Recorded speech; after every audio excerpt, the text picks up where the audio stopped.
오늘은 1월 17일 누가복음 5장 1절부터 11절까지 말씀입니다. 예수님의 이적에 대한 소문이 갈릴리 온 지방에 퍼지게 됩니다. 그리고 많은 사람들이 예수님을 만나고자 예수님을 찾아 헤매게 되고요. 그리고 예수님은 그 무리를 향하여 앉혀놓고 말씀을 증거하기 시작합니다. 1절입니다. 무리가 몰려와서 하나님의 말씀을 들을새 예수는 게네사렛 호숫가에 서서 호숫가에 배 두 척이 있는 것을 보시니 어부들은 배에서 나와서 그물을 씻는지라. 예수님은 게네사렛 호숫가에 서서 무리들을 향하여 말씀을 증거하십니다. 그리고 예수님은 그 게네사렛 호숫가에서 배 두 척이 있는 것을 보시게 되는 것이죠. 이 배 두 척 중에 한 척이 누구의 것이냐? 시몬의 것이에요. 예수님은 마치 우연히 시몬이 있는 게네사렛 호숫가에 서서 말씀을 증거하는 것처럼 보여요. 그런데 우연이 아닙니다. 예수님은 이 시몬을 만나기 위하여 일부러 게네사렛 호숫가에로 가신 거예요. 사실 이 게네사렛이라는 호숫가에서 말씀을 증거하기가 이게 좋은 조건이 아니에요. 왜냐하면 여러분들 호숫가 같은 데 가보시면, 바닷가 같은 데 가보시면 알겠지만 파도가 치잖아요. 이 갈릴리 호수는 너무 크다 보니까 이게 파도가 있는 곳이에요. 그리고 사람들이 아무리 조용하려고 해도 거기는 물소리가 있고, 그리고 사람들이, 무리가, 군중들이 모여있기 때문에 시끄럽기 때문에, 그리고 건너편에 뭐 생선을 파는 사람도 있고 이러기 때문에 여기는 말씀을 증거하기가 좋은 장소가 아니에요. 그럼에도 불구하고 예수님은 이 게네사렛 호숫가에 왔다. 왜? 시몬을 만나기 위해서. 우연이 아니다라는 거죠. 3절 볼까요? 예수께서 한 배에 오르시니 그 배는 시몬의 배라. 육지에서 조금 떼기를 청하시고 앉으사 배에서 무리를 가르치시더니, 그 배 두 척 중에 한 척이 시몬의 건데 시몬의 배를 지명하여서 예수님께서 그 배에 오르신 거예요. 여러분, 이게 우연처럼 보입니까? 마치 우연히 시몬이 있는 게네사렛 호숫가에 주님이 오신 것 같고, 우연히 시몬의 배에 주님이 오르신 것 같습니까? 절대 우연이 아닙니다. 예수님이 시몬을 만나기 위하여 게네사렛 호숫가에 가신 것이고, 그 배 두 척 중에 시몬의 배에 일부러 오르신 거예요. 왜? 시몬을 제자로 삼기 위하여, 시몬을 변화시키기 위하여 주님의 섭리가 그곳에 있는 거예요. 여러분들이 우연히 우리 교회를 찾아 나오신 것 같습니까? 여러분들이 우연히 예수 그리스도를 믿은 것 같아요? 여러분들이 우연히 신앙인의 친구들을 두어서 복음을 받게 된 것 같습니까? 우연이 아니에요.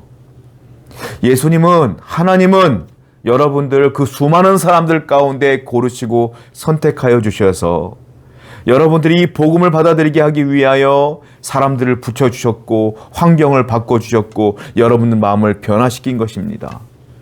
그러니까 이 구원은 내가 쟁취한 것이 아니라 하나님의 은혜로 된 것이며, 여러분들은 세상 사람들이 볼 때 어떻게 보일지 몰라도 하나님 보시기엔 참 아름다운 하나님의 자녀다 이거예요. 하나님이 귀하게 여기는, 보석보다 더 귀하게 여기는, 주님의 생명과 같이 여기는 하나님의 자녀다. 이 사실을 기억하여 오늘도 감사하고 하나님을 찬양하는 여러분 되기를 축원드립니다. 3절 말씀을 한 번 더 볼게요. 예수께서 한 배에 오르시니 그 배는 시몬의 배라. 육지에서 조금 떼기를 청하시고 앉으사 배에서 무리를 가르치시더니, 예수님께서 귀찮게 시몬에게 부탁을 하죠. 뭐라고 말합니까? 배를 조금 더 떼라. 이 물가에서 조금 더 멀리 가보자. 사람들이 너무 많이 몰려오니까 조금 떼자. 이렇게 얘기하고 있어요. 밤새도록 그물질을 했는데 한 마리도 고기를 못 잡은 베드로예요. 그런데 주님께서 굉장히 귀찮은 부탁을 하는 거예요. 힘을 잃었어요. 의욕을 잃었어요. 지쳤어요. 피곤해요. 졸려요. 이제 빨리 그물을 정리하고 집에 가서 쉬어야 되겠다라고 한 사람에게 다시 배를 조금 물가로 좀 나가게 해달라는 거예요. 얼마나 귀찮습니까? 또 볼까요? 4절. 말씀을 마치시고 시몬에게 이르시되 깊은 데로 가서 그물을 내려 고기를 잡으라. 시몬이 대답하여 이르되 선생님, 우리들이 밤이 새도록 수고하였으되 잡은 것이 없지만은 말씀에 의지하여 내가 그물을 내리리이다 하고. 자, 배를 조금 떼다오 라고 하는 것도 귀찮은 일인데 이번에는 더 귀찮은 일을 시키죠. 야, 깊은 데로 한번 더 나가서 그물을 한번 더 내려라. 베드로의 삶의 중심에 주님이 거침없이 직진해서 들어와요. 삶의 한가운데로. 너무너무 싫은 거야. 얼마나 귀찮겠어요. 여러분들은 그 부탁들이 쉽겠어요? 내가 지금 밤새도록 그물질 하다가 헛그물질하고 돌아왔는데 또 그물질하고 또 나가라고 하면 이게 좋겠냐고요. 우리가 잠깐 앞에 편의점이라든지 마트 잠깐 갔다 와서 집에 들어와도 누가 이거 뭐 안 갖고 왔네, 한 번 더 갔다 와줘 하는 것도 가기 귀찮잖아. 안 그래요? 그런데 베드로가 뭐라고 말합니까? 말씀에 의지하여 내가 한 번 더 그물을 내릴게요 라고 순종하죠. 베드로는 지금 이 인생의 갈림길에 놓여 있는 거예요. 주님의 이 부탁을 들어줄 것이냐 말 것이냐, 다른 말로 이 말씀에 순종할 것이냐 불순종할 것이냐, 인생의 갈림길이야. 그런데 베드로는 아무 문제 없어요. 순종을 선택합니다. 여러분들도 항상 인생의 갈림길에 서요. 내가 이 말씀을 따를 것이냐 말 것이냐, 이 말씀대로 할 것이냐 말 것이냐, 주님께서는 이것을 원하시는데 나는 이것을 원해, 이것을 선택할 것이냐 주님이 원하는 걸 선택할 것이냐. 베드로는 늘 순종을 선택했어요. 여러분도 저도 늘 순종을 선택해야 돼. 말씀을 선택해야 돼. 그래야 하나님의 은혜가 흐른다라는 거죠. 오늘도 여러분들의 인생의 갈림길이 수많은 갈림길이 있을 겁니다. 사람과 대화 가운데서도 24시간을 살아가는 수많은 시간들 가운데서도 하나님의 말씀대로 살 것이냐 말 것이냐라고 하는 갈림길이 굉장히 많이 놓여질 거예요. 그때마다 주님의 말씀에 순종할 수 있는 신앙의 결단을 하는 여러분 되기를 축원드립니다. 또 8절부터 11절을 보겠습니다. 시몬 베드로가 이를 보고 예수의 무릎 아래 엎드려 이르되 주여 나를 떠나소서 나는 죄인이로소이다 하니, 우리가 알다시피 7절을 보게 되면 그물이 찢어질 정도로 많은 고기를 잡게 됩니다. 기적을 체험하게 된 것이죠. 상상도 할 수 없는 일이 발생되어진 거예요. 그런데 베드로는 이 예수님이 어렴풋이 보통 분이 아니라는 것을 인식하고 있었던 것 같아요. 8절에 뭐라고 했습니까? 주여 나를 떠나세요, 나는 죄인입니다라고 주님을 확 밀어내요. 주님은 베드로의 삶 속으로 확 들어왔는데 베드로는 주님을 확 밀어내. 우리가 그럴 때가 많죠. 주님의 말씀이 확 들어옴에도 불구하고 막 밀어낼 때가 있어요. 지금 밀어내고 있어요. 9절, 이는 자기 및 자기와 함께 있는 모든 사람이 고기 잡힌 것으로 말미암아 놀라고 세베대의 아들로서 시몬의 동업자인 야고보와 요한도 놀랐습니다.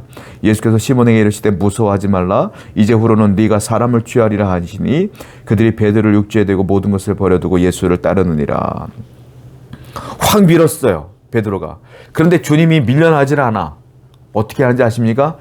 주님이 베드로를 밀어내는 베드로를 붙잡고 이번에는 주님의 삶 속으로 확 끌어당겨요. 그게 뭐예요? 그게 10절의 하반절에 나와 있어요. 시몬에게 이르시되 무서워하지 말라, 이제후로는 네가 사람을 취하리라. 더 깊은 곳으로 가자. 너의 사명 더 깊은 곳으로 가자. 물고기 잡는 것이 아니라 사람을 취하는 곳으로 가자. 복음을 전하여 그들을 살리는 곳으로 가자라고 주님이 더 확 당겨버려. 그때 베드로가 어떻게 합니까? 모든 것을 버려두고 예수를 따르느니라. 또 순종해. 또 갈림길이야. 또 순종해. 베드로는 항상 순종해요. 그래서 베드로가 위대한 거예요. 베드로의 성격이 좋아서? 아니에요. 베드로가 많이 배워서? 아니에요. 베드로가 인물이 좋아서? 집안이 좋아서? 아니에요. 베드로는 집안도 좋지 않고요. 인물도 좋지 않고요. 베드로는 많이 배우지도 않았고요. 가진 것도 많지 않아요. 그런데 베드로가 왜 위대합니까? 인생의 갈림길에서 늘 순종해. 늘 순종해. 그래서 주님께서 사랑하시는 제자가 되는 겁니다. 여러분들이 주님을 아무리 밀어내도 주님은 오늘 또 여러분들을 확 당길 거예요. 아니야. 복음을 전해야지. 사람을 취해야지. 하나님은 계속 당길 거예요. 그때마다 밀어내지 마시고 베드로처럼 순종하시고 또 순종하셔서 하나님께 더욱더 귀히 쓰이는 여러분 되기를 축원드립니다. 기도하겠습니다. 우리는 주님을 밀어냅니다. 주님은 우리에게 사명을 주십니다. 이 사명을 감당할 것이냐 말 것이냐의 순간적인 갈림길에서 늘 순종의 삶을 살아갈 수 있도록 우리에게 복을 내려 주옵소서. 예수님의 이름으로 기도드렸습니다. 아멘.